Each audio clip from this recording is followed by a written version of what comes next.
हम लोग आज मैथ में पॉलिनोमियल चैप्टर शुरू करते हैं। पॉलिनोमियल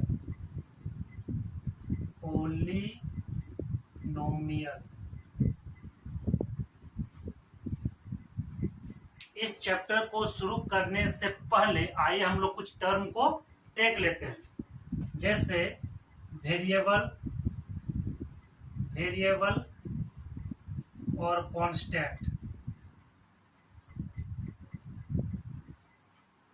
तो वेरिएबल का मतलब होता है जिसका वैल्यू बदलते रहता है, उसको हम लोग बोलते हैं वेरिएबल। और कांस्टेंट का मतलब होता है जिसका वैल्यू बदलता नहीं है, उसको हम लोग कहते हैं कांस्टेंट। इसको हम लोग कैसे पहचानेंगे? तो हमको पता है कि ए से लेके जेड तक में टोटल लेटर होता है 26। उसमें से ए बी सी डी ये 4 को लेटर को छोड़ दे तो कितना होता है 22। यानी 4 लेटर प्लस जो नंबर रहेगा, नंबर 1 2 3 4 जितना रहेगा 10 12, ये सबको बोलते हैं कांस्टेंट। और ये जो बच गया 22 लेटर जो बच गया E to Z, ये आपका हो गया वेरिएबल। तो हम लोग ने क्या सीखा? वेरिएबल और कांस्टेंट। अब आते हैं पॉलिनोमियल। तो पॉलिनोमियल किसको कहते हैं? पॉलिनोमियल, इसमें वेरिएबल का पावर पॉजिटिव इंटीजर होना चाहिए। Positive integer. यदि वेरिएबल का पावर पॉजिटिव इंटीजर है तो उसको कहा जाता है पॉलिनोमियल। हम लोग एक एग्जांपल से समझ सकते हैं। एग्जांपल जैसे लिखा है 2x square plus 4x plus 2। Suppose एक एग्जांपल लिए तो यहाँ आप चेक कर रहे हैं वेरिएबल का, देखिए पावर, देखिए क्या है 2 क्या है आपका पॉजिटिव इंटीजर है। आपका x, इस वेरिएबल का पावर कितना है? यहाँ 1 है। ये भी आपका क्या है? एक पॉजिटिव इंटीजर है। यानी इसको हम लोग क्या बोलेंगे? पॉलिनोमियल। तो इस तरह पॉलिनोमियल को पहचान कैसे सकते हैं? वेरिएबल का पावर को देख के हम लोग पहचान सकते हैं कोई पॉलिनोमियल है कि नहीं है। हम लोग आज पढ़ेंगे क्वाड्रेटिक पॉलिनोमियल। चलिए क्वाड्रेटिक पॉलिनोमियल पढ़ते हैं। Quadratic polynomial. क्वाड्रेटिक पॉलिनोमियल, क्योंकि 10th क्लास में सबसे यदि अधिक क्वेश्चन आएगा तो इससे ही आएगा। किससे? क्वाड्रेटिक पॉलिनोमियल से। तो हम लोग सबसे पहले समझते हैं कि क्वाड्रेटिक पॉलिनोमियल है क्या। तो जिस पॉलिनोमियल का हाईएस्ट पावर 2 है उसे कहा जाता है आपका क्वाड्रेटिक पॉलिनोमियल। इसका जो फॉर्म होता है वो होता है ax square plus bx plus c equal to 0। ये आपका क्या है? क्वाड्रेटिक पॉलिनोमियल का एक फॉर्म है। इसमें है क्या? a जो है वो x स्क्वायर का कोफिशिएंट है, b जो है वो x का कोफिशिएंट है, और c क्या है? कांस्टेंट टर्म है। c है क्या? यहाँ कांस्टेंट टर्म है। यानी coefficient of x square equal to a है, coefficient of x equal to b है, और c क्या है? कांस्टेंट टर्म है। c क्या आपका? कांस्टेंट टर्म है। और आपको एक बात ध्यान देना है a b एंड c क्या चाहिए? Real number. क्या चाहिए? Real number. एंड a जो है वो 0 की इक्वल होना नहीं चाहिए।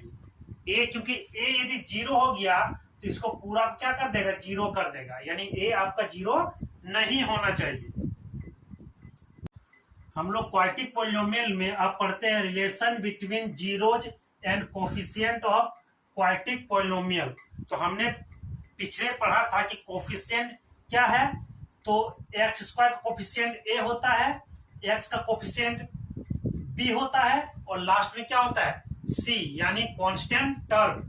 यानी इसमें पहले ये देख लेते हैं कि ए का वैल्यू कितना है। तो ए का वैल्यू आपका 1 है, बी का वैल्यू कितना है 4 है, और सी का वैल्यू भी कितना है 4 है। यानी एक्स स्क्वायर के आगे में जो रहेगा उसको हम लोग ए बोलेंगे, और एक्स के आगे में जो नंबर रहेगा उसको हम लोग बी बोलेंगे, और लास्ट में जो नंबर रहेगा उसको हम लोग सी बोलेंगे। अब क्वेश्चन के साथ चलेंगे। क्वेश्चन में ये है आपका जीरो निकालना है। क्या निकालना है? जीरो। तो इस क्वाड्रेटिक पॉलिनोमियल का हम लोग क्या निकालेंगे? जीरो। और ये क्वाड्रेटिक पॉलिनोमियल इसलिए है क्योंकि इसका हाईएस्ट पावर कितना है? 2। यदि इसका हाईएस्ट पावर 2 है तो इसका जीरो भी क्या को निकलता है? 2 को। तो आइए देखते हैं कि जीरो कैसे निकाला जाता है।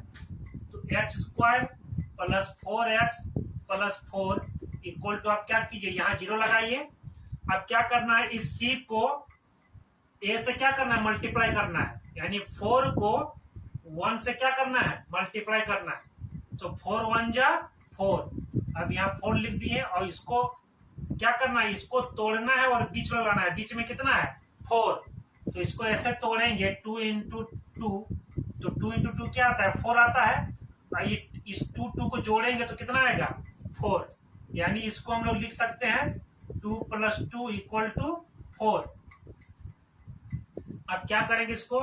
एक्स स्क्वायर प्लस, अब इस 4 की जगह ये लिखेंगे 2x प्लस 2x। एक्स है तो यहाँ x लगा देंगे, प्लस 4 इक्वल टू 0। यहाँ क्या वो टर्म था? टोटल टर्म यहाँ 3 गो है, और यहाँ टोटल टर्म क्या हो गया? 4।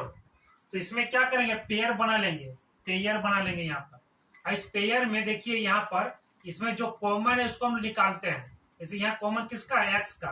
तो एक्स को बाहर कीजिए, और जो बचेगा उसको ब्रैकेट के अंदर में लिख लीजिए, प्लस यहाँ पे देखिए किसका कॉमन है? 2 का। 2 को बाहर कीजिए, जो बचा उसको ब्रैकेट में कीजिए, इक्वल टू 0। उसके बाद क्या करेंगे? इन दोनों कॉमन लेंगे। यहाँ किसका कॉमन है? x प्लस 2 का, और इसको अंदर कर देंगे x प्लस 2 इक्वल टू 0।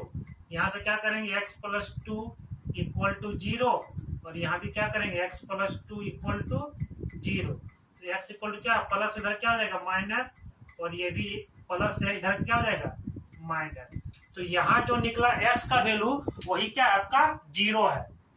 तो इस जीरो को इसका और क्या नाम है देख लीजिए। ये जो x का वैल्यू निकला ना, इसका नाम क्या है देख लीजिए।